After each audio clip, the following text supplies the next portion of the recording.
안녕하세요. 세상의 이야기 머리뉴스입니다. 대한민국에서 부동산 투자자는 다른 이들보다 부자가 될 확률이 높습니다. 최근 부동산 가치가 시간이 지나면서 증가함에 따라 시장도 몇십 년간 꾸준히 가격 상승을 했습니다. 특히 인구 밀도가 높은 도시의 가격 상승률은 평균 이상을 기록했습니다.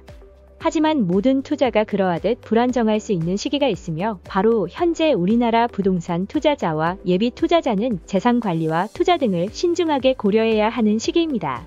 2023년 3월 1일 연합뉴스는 현재 우리나라 부동산 시장에서 임차인의 월세 부담감이 커졌다고 전했습니다. 그리고 지난 2020년 8월 임대차 입법 시행 후 금리 인상으로 전세의 월세 전환율이 높아진 것이 요인이라고 분석했습니다. 또한 높은 금리를 유지하고 있는 상황에서 임차인은 보증금을 낮춰서 대출액을 줄이려 하는 대신 주거비 부담이 커질 수 있다고 설명했습니다. 문제는 아파트 매매가와 전셋값의 차이도 벌어지고 있는 추세라는 점입니다. 부동산 알백14가 지난 1월 발표한 리포트에 따르면 올해 평당 매매 및 전세 가격이 시세 조사를 시작한 2000년 이래 최대 수준으로 떨어졌습니다. 이는 서울 아파트 전세입자로 계약한 임차인이 매수 전환을 하려고 할 때 상당한 자금이 필요하다는 의미입니다. 매매와 전세의 격차가 줄수록 자금 부담이 적어 거래가 용이하지만 현재는 집값 하락 전망이 우세해 매수 심리가 회복되기까지에는 시간이 더 소요된다고 전망했습니다. 전세 시장의 활성화는 부동산 상승의 신호로 받아들여지는 경향이 있습니다.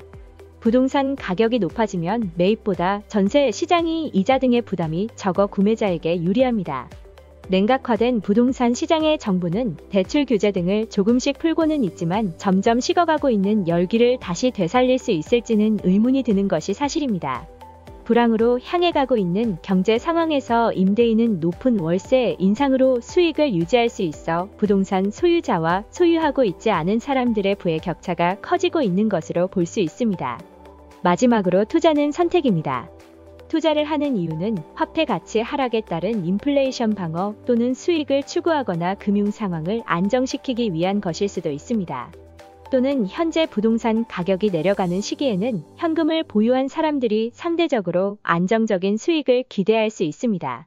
하지만 결국 투자 관점에서 보면 현금을 보유하는 것도 투자일 수 있습니다.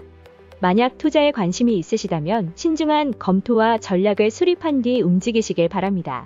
시청자 여러분 고맙습니다.